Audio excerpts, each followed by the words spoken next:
जब चारों ओर अंधेरा छा रहा हो, कोई अपना न दिखाई दे रहा हो, केवल दुख ही दुख, अशांति ही अशांति, उस समय आप देखिएगा भारी से भारी संकट की निवृत्ति के लिए एकमात्र उपाय है।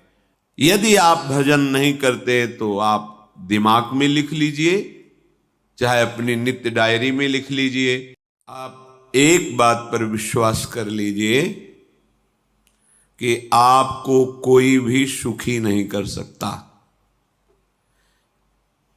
यदि आपको कोई सुखी कर सकता है तो आप हैं। बिल्कुल घनीभूत अर्थात ठोस बात है, इसे समझ लेना। यदि आप अपने विचार के द्वारा, विवेक के द्वारा अधर्माचरणों का त्याग करके धर्म पूर्वक जीवन व्यतीत करते हुए भगवान नाम जप करते हैं, तो पूर्व पाप कर्म के अनुसार जब देह रचा गया तो उसमें जो प्रारब्ध दुख सुख का है वो तो आएगा, पर आपको परास्त नहीं कर पाएगा। और आगे आपके लिए महासुख है जो दुख और सुख दोनों से परे है। अखंड प्रसन्नता, अखंड आनंद, वो केवल आपके करने से होगा। उपदेश मिल सकते हैं, मार्ग बताया जा सकता है, आपको सहयोग मिल सकता है, पर चलना आपको होगा। यदि आप नहीं चले तो ये कहीं भ्रम हो कि मैं कहीं जाऊं और मेरी दुख निवृत्ति हो जाए, तो इस भ्रम को छोड़ देना आप।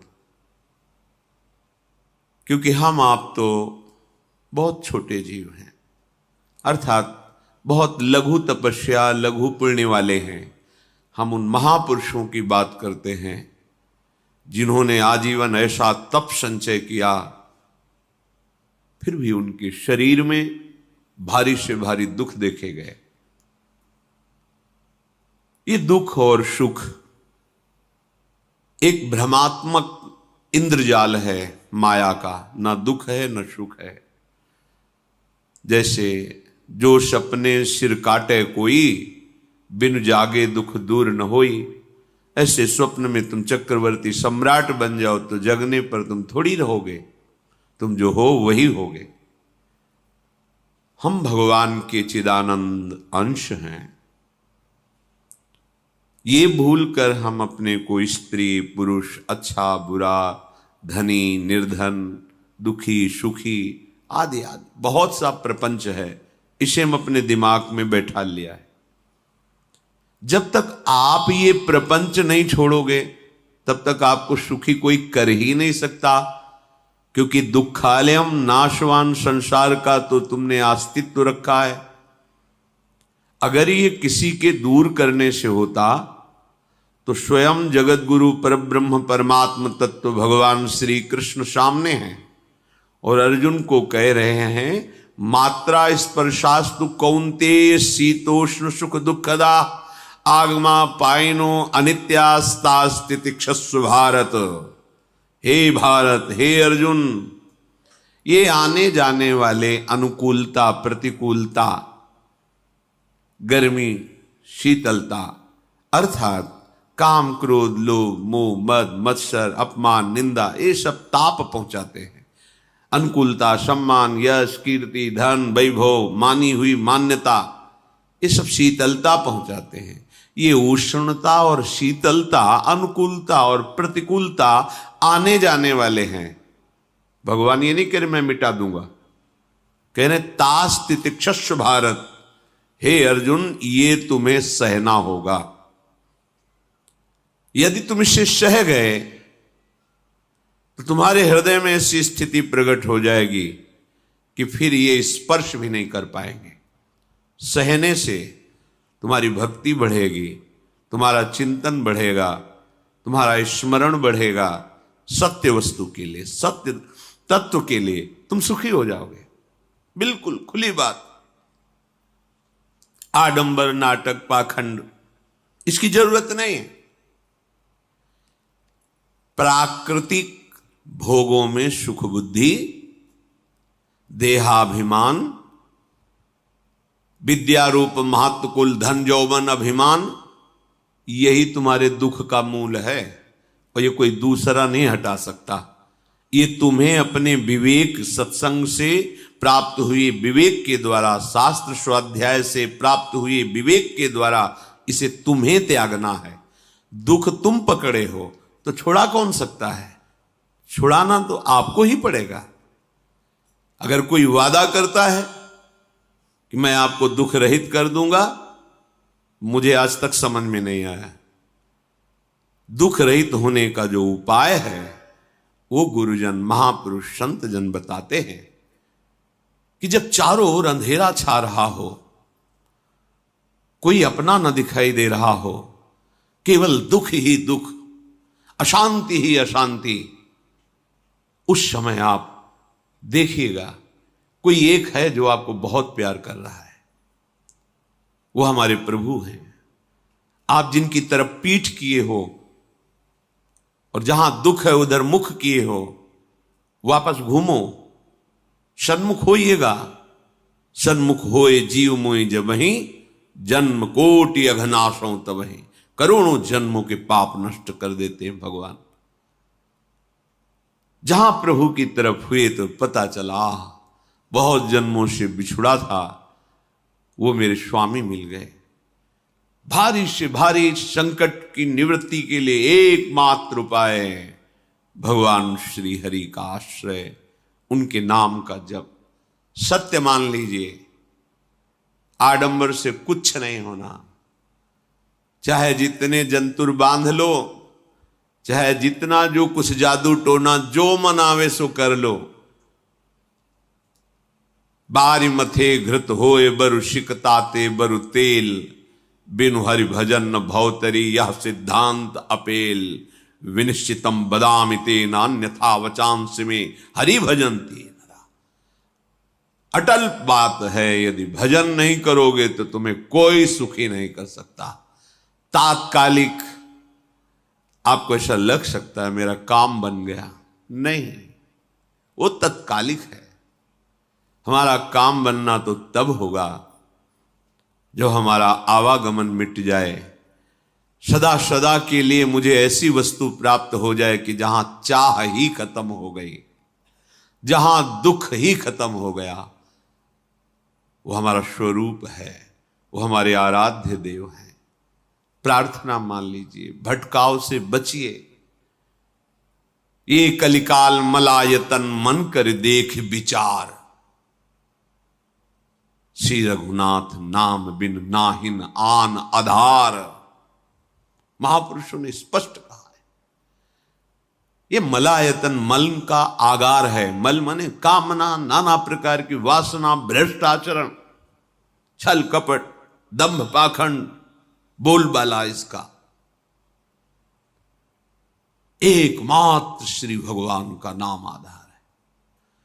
जो चाहत है नित्य सुख अरु मन को विश्राम, तो हित ध्रुव हित सो भजत रो पल पल श्यामा श्याम श्यामा श्याम श्यामा श्याम। यदि सच्चिदानंद शाश्वत सुख चाहते हो, जहां से कभी हटना ना पड़े, केवल सुख ही सुख है, आनंद ही आनंद है, और मन का विश्राम चाहते हो कि भाग दौड़ मन की मिट जाए, तो बस प्रेम से बोलते रहो श्यामा श्याम श्यामा श्याम, राधे श्याम, राधा राधा राधा वल्लभ। ये बड़ी शोध करके महापुरुषों ने बात कही है। यदि आप भजन नहीं करते तो आप दिमाग में लिख लीजिए, चाहे अपनी नित्य डायरी में लिख लीजिए, जो आप दिनचर्या लिखते हैं। आपको कहीं भी कभी भी कोई भी सुखी नहीं कर सकता। गांठ बांध लीजिए, भटकने की जरूरत नहीं है। और यदि नाम जप करने लगे, धर्माचरण करने लगे, तो तुम आशीर्वाद देने वाले बन जाओगे। सातरति सातरति सा लोकांतारयति। ध्यान दीजिए, वो तर जाता है, वह तर जाता है, वो लोकों को तार देता है। जब पृथ्वी में भयंकर पापाचरण की वृद्धि हुई, असुरों के द्वारा प्रेरित होकर के जहां भी धर्माचरण, नाम कीर्तन, यज्ञ, हवन, होम, ऋषि मुनि विध्वंस कर दो, क्या हुआ? कोई दूसरा दिखाई दिया क्या? नहीं, किसी की सामर्थ्य नहीं थी। सब मिलकर के ब्रह्मा जी के पास गए, जो ईश्वर कोटि के महापुरुष, सबने ब्रह्मा जी से प्रार्थना की।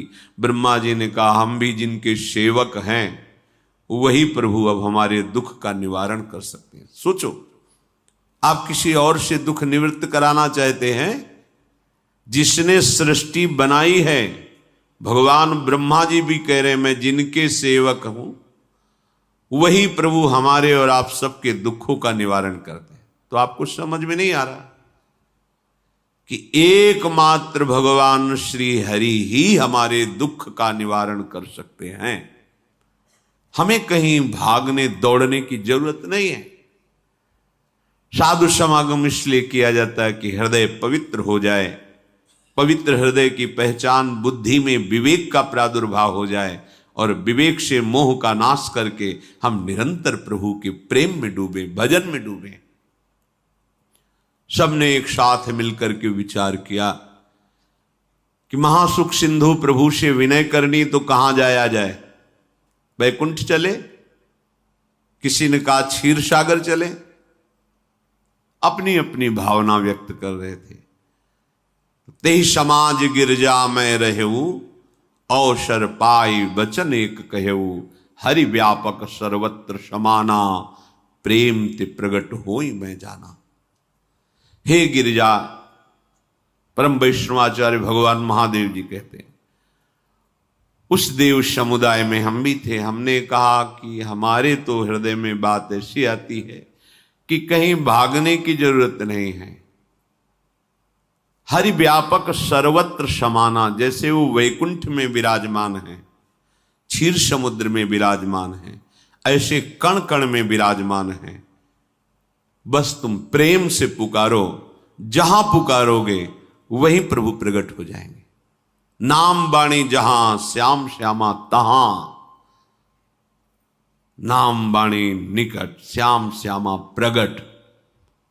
सिद्ध सिद्धांत है, भटकने की जरूरत नहीं। जहां हो वहीं से प्रिया प्रीतम का नाम पुकारो, नाम कीर्तन करो, उनकी लीलाओं का गायन करो, सबको सुख देने की भावना करो। देखो तुम्हारी दृष्टि बदलती चली जाएगी, भगवत साक्षात्कार करने की योग्यता आने लगेगी। ऐसा ही हुआ। सबने मिलकर के श्री भगवान को विनय पूर्वक आर्त भाव से पुकारा। आकाशवाणी हुई, निर्भय हो जाओ, निश्चिंत हो जाओ, मैं स्वयं अपने अंशों के सहित अवतार लेकर इस भूमि का भार हरण करूंगा। तुम सब बड़े बड़े जो देवता हो, जाओ हमारी लीला में सुख लेने के लिए सब ऋक्ष वानर आदि का रूप धारण करो। ब्रह्मा जी, महादेव जी, बड़े बड़े ईश्वर कोटि के लोकपाल बहुत प्रसन्न हुए, क्योंकि भगवद्वाणी सत्य है, त्रिकाल सत्य है। सबको विश्वास हो गया कि अब मारा तो जाएगा ये महासुर, जिसको लगता था कोई ना मंत्र के द्वारा मार सकता है, ना अस्त्र के द्वारा मार सकता है। स्वयं श्री भगवान पधार रहे। भगवान ने जो निरंतर भजन प्राण रहते हैं, कश्यप जी, अदिति जी, वो भगवान के वात्सल्य में भरे थे। प्रभु जब प्रकट हुए तो उनसे कहा, मुझे आप जैसा पुत्र चाहिए। प्रभु ने कहा कि मेरे जैसा तो मैं ही हूं, अद्वितीय हूं, दूसरा कोई है नहीं, मैं ही अवतरित होऊंगा। भजन में देखो कितनी सामर्थ्य है। जगत पिता को पुत्र रूप में प्राप्त कर रहे हैं। वही चक्रवर्ती सम्राट अवधपुरी के नरेश महाराज दशरथ जी के रूप में, जिनके महामहिम अद्भुत सौभाग्य प्राप्त करने वाली तीन ये रानियां, श्री कौशल्या जी, श्री कैकेयी जी, श्री सुमित्रा जी। भगवान वशिष्ठ जी इनके गुरुदेव हैं। प्रायः बड़े बड़े महान जो राज्य पालक रहे उनके ऊपर, राजा के ऊपर महाराजा विराजमान रहे। ऊपर से स्वर्गलोक आदि लोकों से भी यह शिक्षा मिली है। देवराजेंद्र तो भगवान बृहस्पति, दैत्यराज बलि तो भगवान शुक्राचार्य, जनक जी तो सदानंद जी महाराज, दशरथ जी तो वशिष्ठ जी महाराज। ऐसा था, क्योंकि जहां हमारा विवेक काम नहीं करता वहां ये ब्रह्मबोध संपन्न महापुरुष तत्काल हमको संभालते हैं। महाराज दशरथ जी के हृदय में प्रबल लालसा हुई कि अब अवस्था व्यतीत होती जा रही है, पर जो गृहस्थ धर्म का परम लाभ है वो तो हुआ ही नहीं। वशिष्ठ जी के चरणों में प्रणाम करके कहा, भगवान एक ही बात की असंतुष्टता है, हमारे कोई पुत्र नहीं है। वशिष्ठ जी ध्यानस्थ हुए, ध्यान में देखा और उनका, तुम्हारा जैसा सौभाग्य अन्य का किसी का नहीं हो सकता। तुम्हारे यहां स्वयं सच्चिदानंद भगवान श्री हरि अपने अंशों के साथ अवतरित हो रहे हैं।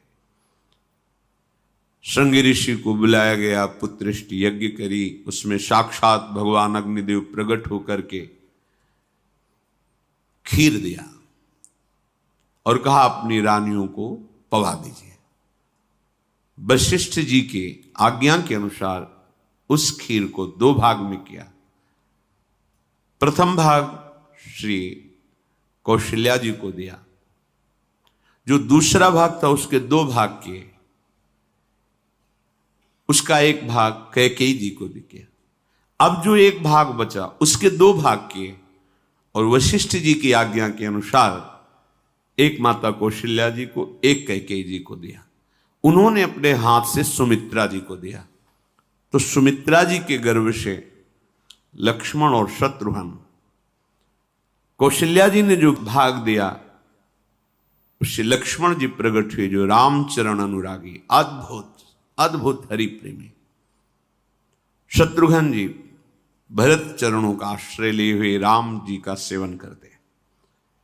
बड़ा रहस्य है, कितनी मर्यादा है गुरु की आज्ञा से। जहां जैसा विधान होना चाहिए वैसा, तो उस बड़ा मंगल स्वरूप ये महामहिम जगत पावन करने वाली माताएं मानो अपने गर्भ में अखिल ब्रह्मांडों के स्वामी को धारण किए हुए हैं, जिनके गर्भ में अनंत ब्रह्मांड वास करते हैं, उन प्रभु को अपने गर्भ में धारण करने का अनुभव कर रहे हैं। महाराज दशरथ बहुत प्रसन्न है। ये जीवन का परम लाभ है। प्रभु हमारे कोई भी हो, माता पिता भाई बंधु सखा पति प्रीतम पुत्र, कुछ भी, ये तो ऐसे करुणामय कोई भाव रख लो और गाढ़ भाव कर लो तो आपको अनुभव कराने लगेंगे। जिस भाव से आप देखोगे कैसा सुख महाराज दशरथ जी को हो रहा होगा, जिनको गुरुदेव से पता है कि स्वयं भगवान पधार रहे। प्रतिपल इनके दर्शन करके कौशल्या जी, कैकेयी जी, सुमित्रा जी के प्रेम पुलकित रहते हैं। दशरथ जी, अहो भाग्य, साक्षात भगवान पधार रहे हैं। समय व्यतीत हुआ, जोग लगन गृह बार तिथि, सकल भये अनुकूल, चर अरु अचर हर्ष जुत,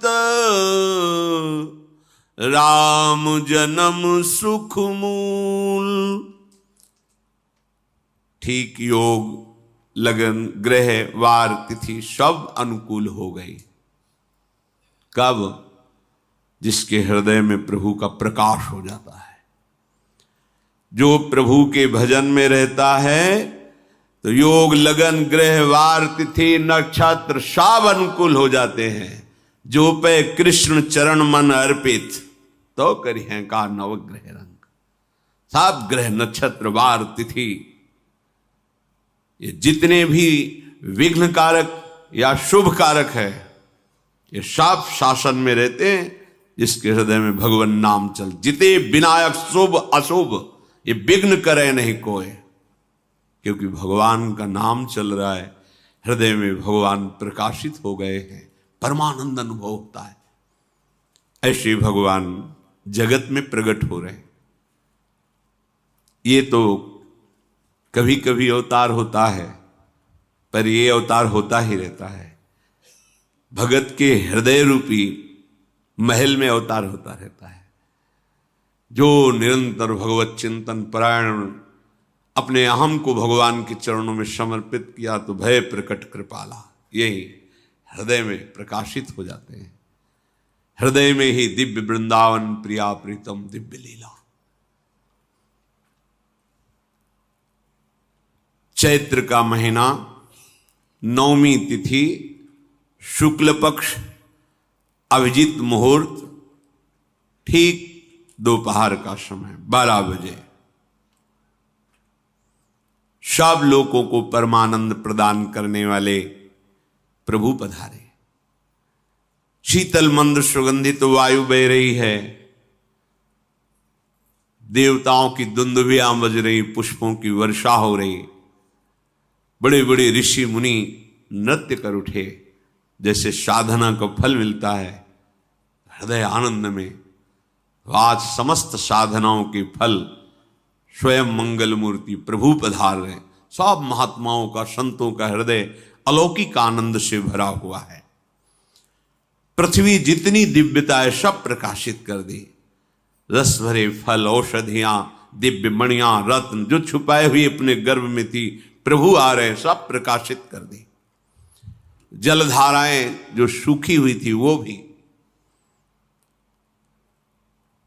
जब ब्रह्मा जी ने देखा कि जो भगवान ने आकाशवाणी में कहा था वो सब सत्य हो रहा है, आकाश में ब्रह्मा जी समस्त देवतागण विराजमान होकर के अंजलियों में दिव्य पुष्प लेकर के वर्षा कर रहे हैं, सुंदर सुंदर अलग अलग वाद्य बज रहे हैं, ऋषि मुनि देवता सब स्तुति कर रहे हैं, प्रणाम मुद्रा में सब खड़े हैं, क्योंकि समस्त लोकों का पालन करने वाले भगवान श्री हरि महाराज चक्रवर्ती सम्राट दशरथ जी के भवन में प्रकट हो रहे हैं। तो आकाश में सब ईश्वर कोटि के महापुरुष पुष्पांजलि अर्पित कर रहे हैं। उसी समय भगवान का प्रादुर्भाव होता है। भगवान कभी गर्भ से नहीं प्रकट होते, लीला होती है, ऐसा अनुभव होता है गर्भ है, पर पहले भगवान भगवान के रूप में प्रकट होते हैं, फिर वो बालक बन जाते हैं। कभी ऐसा कहीं नहीं मिला, अनुभव होता है ऐसा, समय से गर्भ रहा, समय से गर्भ बढ़ा, ऐसा अनुभव होता है, पर भगवान प्रकट होते हैं। इसीलिए भय प्रगट कृपाला दीन दयाला कौशल्या हितकारी हर्षित महतारी मुनि मनहारी अद्भुत रूप विचारी लोचन अभिरामा तनु घन श्यामा निज आयुध भुज चारी भूषण बनमाला नयन विशाला शोभा सिंधु खरारी कह दुई कर जोरी अस्तुति तोरी केहि विधि करो अनंता माया गुण ज्ञाना तीत अमाना वेद पुराण भनंता करुणा सुख सागर सब गुण आगर जेहि गावहि श्रुति संता, सो मम हित लागी। जन अनुरागी भयउ प्रगट श्रीकंता, ब्रह्मांड निकाया निर्मित माया, रोम रोम प्रतिवेद कहे। मम उर्षो बाशी यह उपहासी, सुनत धीर मति थिर न रहे। उपजा जब ज्ञाना प्रभु मुस्काना, चरित बहुत विधि कीनि चहे। कही कथा सुहाई मातु बुझाई, जेहि प्रकार सुत प्रेम लहे। दीनों पर दया करने वाले, बात समझिए। बहुत तपस्या है, बहुत गुण है, बहुत बड़े साधक हो, बहुत बात अभी नहीं बनी। दीनों पर दया करने वाले। अगर हमारा भजन साधन बन रहा है, हमें भगवत चर्चा कथन श्रवण का सौभाग्य, धाम नाम रूप लीला, ये मेरे प्रभु की हेतु की कृपा है। आप एक बार भी राधा नहीं बोल सकते, कृष्ण नहीं बोल सकते, एक मिनट भी आप नहीं आ सकते, ये केवल मेरी लाडली की कृपा है। हृदय में किंचन मात्र गर्व नहीं, अभिमान नहीं। वो हमारे भगवान को बहुत प्यारा होता है, प्रियालाल को बहुत लाडला होता है। हमें प्रभु के अगर चरणारविंद के अनुराग में डूबना है तो विवेक से देखो है क्या पास हमारे। अगर कुछ भी दिया हुआ है भौतिक आध्यात्मिक, वो सब मेरे प्रभु का दिया हुआ है, तो गर्व किस बात का, अहंकार किस बात, तो दैन्यता आ जाएगी। अज्ञान से ये अहंकार बढ़ता है, ज्ञान से इसका समन हो जाता है।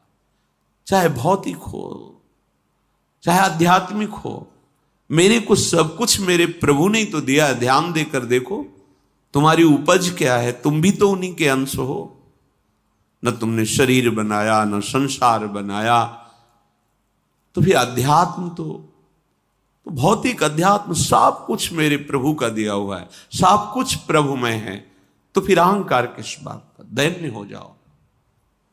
यंत्र कहे कि मैं दक्षिण की तरफ चलूंगा और यंत्री तुम्हें उत्तर की तरफ चलावे तो एक कदम चल नहीं सकता यंत्र। ठीक ऐसे ही तुम हो, पर यह ज्ञान ना होने के कारण अहम वृत्ति को स्वीकार करके मनमानी आचरणों में उतर गए। अब तुम्हारा यंत्री माया हुई, यंत्रारूढ़ानि मम मायया। और यदि भगवद आज्ञा का पालन करते हुए भजन परायण, तो आप भगवान के हाथ के यंत्र बन जाओगे, महासुख में निमग्न हो जाओगे। जो दीनों पर सदैव दुलार करते हैं, माता कौशल्या जी को परम सुख देने वाले प्रभु प्रकट हुए। मुनियों के मन का हरण करने वाले प्रभु को सामने देख करके कौशल्या जी आनंद मगन हो गई। प्रभु कहां? सामने। आनंद क्यों मगन, नेत्रों से अश्रुधारा चल रही कौशल्या जी के। सामने देखा श्याम सुंदर विराजमान है, लोचन अभिरामा तनु घन श्यामा। ऐसी अद्भुत श्यामता त्रिभुवन में नहीं, ब्रह्मा जी की बनाई हुई नहीं कोई ऐसी श्यामता जिससे उदाहरण दिया जाए कि प्रभु के श्रीअंग की श्यामता कैसी है। वो बस संकेत के लिए चंद्र शाखा न्याय के अनुसार भले कह दे, नहीं प्राकृतिक ऐसी रचना ही नहीं है जो हमारे प्रभु की इंद्रनील मणि श्याम मनोहर, वो है ही नहीं। वो सामने देख रहे कौशल्या जी। ये भजन का प्रभाव है। अरविंदाक्ष कमल नयन, देखते ही चित्त चुरा जाए, ऐसे नेत्र हैं प्रभु के। अजान बाहु लंबी भुजाएं। और जब प्रभु जहां प्रकट होते हैं, चाहे वो कंस कारागार हो या अवधपति का महल हो, पहले वैभव से प्रकट होते हैं। ऐश्वर्य स्वरूप, समस्त आयुध, समस्त वैभव, दिव्याभूषण, बनमाला, 4 भुजाएं, शोभा के समुद्र, आसुरी वृत्तियों का, भावों का, व्यक्तियों का नाश करने के लिए प्रभु प्रकट हुए हैं। इसीलिए प्रभु से भी बढ़कर प्रभु का नाम है। वो व्यक्ति का नाश नहीं करता, वो वृत्ति का नाश करके भगवत दासत्व प्रदान कर देता है। बहुत अपार महिमा भगवान नाम की है, प्रभु के नाम की है। प्रभु प्रकट होते हैं तो दुष्टों का विनाश करते हैं, लेकिन प्रभु का नाम जिसके हृदय में प्रकट होता है, दुष्टता का नाश करके उसे जगत पावन करने वाला बना देता है। तीर्थी कुर्वन्ति तीर्थानि, वो जहां चरण रख दे उसे निष्पाप कर देता है। भूमि को, वायु को निष्पाप कर देता है, जिसकी जिह्वा पे नाम चलता है। मैया ने देखा, कौशल्या जी ने, जगत के स्वामी सामने विराजमान, दोनों हाथ जुड़ गए। हे अनंत, मैं कैसे आपकी स्तुति करूं? वेद पुराण ये सब स्तुति करते हुए हार गए। नेति नेति कहकर आपका पार नहीं पाए। माया से, गुणों से, ज्ञान से भी आप परे हैं, असीम हैं, अनंत हैं।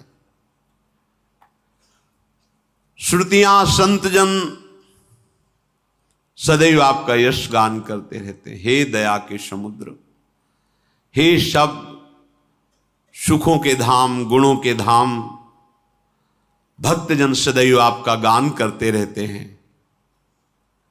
आज वही प्रभु मेरे सामने प्रकट हैं।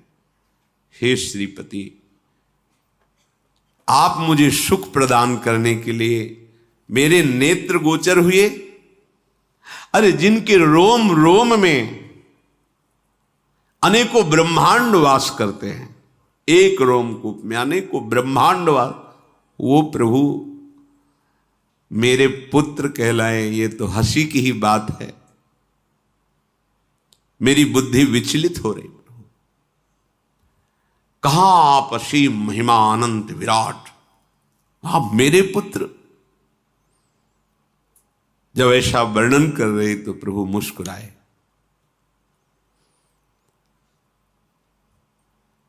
बहुत प्रकार से मैं आपको सुख देना चाहता हूं, इसलिए पहले मैं इस रूप में आया हूं कि आपने जो भजन करके मांगा था कि मेरे जैसा पुत्र हो, तो देखो मैं ही स्वयं, मेरे जैसा और कोई है ही नहीं, मैं ही स्वयं आया हूं। तुम्हें याद है? याद, स्मृति आई। हां प्रभु। फिर प्रभु अब इस रूप में नहीं। माता पुनि बोली सोमति डोली, तजहु तात ये रूपा, की जैसी सुलीला अति प्रियशीला, यह सुख परम अनूपा। हाँ हाँ प्रभु, याद आ गया। ओहो, अहो भाग्य, अहो भाग्य। तो फिर प्रभु ये रूप छोड़ो, और जो सुख देने के लिए आप पधारे हो वो रूप धारण करो। प्रभु, जब आप हमारे पुत्र बनने के लिए आए हो तो फिर शिष्य रूप धारण करो। जो ही माता कौशल्या जी ने ऐसे वचन उचारे तो सुनी बचन सुजाना, रोदन ठाना, होई बालक सुरभूपा, यह चरित जिगावहीं, हरि पद पावहीं, तेन परहीं भवकूपा। इतना सुनते ही सुजान भगवान श्री हरि नवजात शिशु होकर के रोने लगे।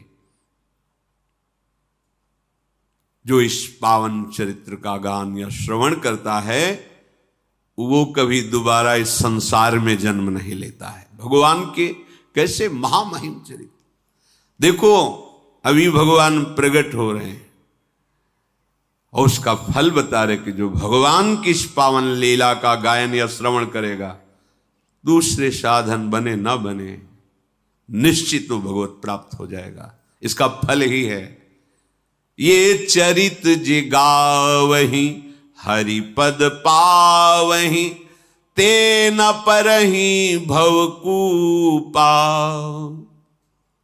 ब्रह्म ऋषियों के लिए, गौ देवता संत भक्तों के लिए स्वयं भगवान लीला सुख प्रदान करने के लिए अवतरित हुए हैं। सतोगुण रजोगुण तमोगुण से अतीत भगवान का चिदानंदमय देह है, मनुष्य रूप में ही प्रकट हो रहे हैं। पर ये मायाकृत नहीं, ब्रह्मा की सृष्टि का नहीं है। चिदानंद सच्चिदानंद रूपाय, ऐसे ही चिदानंदमय देह तुम्हारी विगत विकार जान अधिकारी। निज इच्छा निर्मित तनु है, कर्म बंधन से नहीं, प्रकृति के अधीन नहीं, प्रकृति को अधीन करके स्वयं की इच्छा से आत्मस्वरूप सच्चिदानंद भगवान का विग्रह है। अब शिशु का रोदन सुन करके जैसे समुद्र में ज्वार भाटा जाता है, ऐसे महाराज दशरथ जी के भवन में सुख सिंधु की बाढ़ आ गई। महारानी कौशल्या जी ने शिशु का जन्म किया। ऐसा जन्म हुआ है जन्म मरण मिटाने वाला। आप सोचते होंगे कि ये प्रिया प्रीतम के अनुरागी, हम आपको सच्ची कहते हैं, हम इनकी बात कर रहे हैं ना तो दिमाग में रील कुछ और ही चलती है। हमें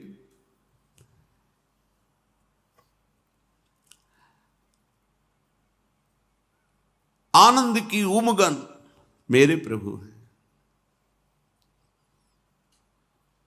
कल जब इस प्रसंग का गायन करना है तो थोड़ा चिंतन कर रहे थे, तो जब जनकपुर की सीमा में भगवान विश्वामित्र जी के साथ पधारते, आगे प्रसंग आएगा, और जानकी जी जब पुष्प वाटिका में प्रभु की जब दृष्टि पड़ती है और दोनों दृष्टि मिलती है, तो उस समय दिखाई दे रहा था इतना भी अंतर नहीं था, इतना भी अंतर नहीं था। तो वे बता रहे प्रिया प्रीतम, इतना भी अंतर है। उनके जब नेत्रों में केवल देख रहे थे तो वही नेत्र थे, रूप और स्थान अलग था, लेकिन नेत्रों में वही था जो देखते, जो यहां देखते वही वहां दिखाई दे रहा था। दोनों नेत्रों में पहचान हो जाती, जैसे अपना पति है ना, और वो किसी सुंदर नाटक में वो किसी दूसरे का पति बन करके स्वांग कर रहा हो तो उसको जलन थोड़ी होती है, उसको लगता है कि मेरा प्रीतम कितना अभिनय में प्रवीण है, ओहो मेरा प्रीतम, मेरा प्रीतम। वो आनंदित होती उसे देख के, मेरा प्रीतम अभिनय में कितना प्रवीण है। उपासक अपनी ही धारा में रहे,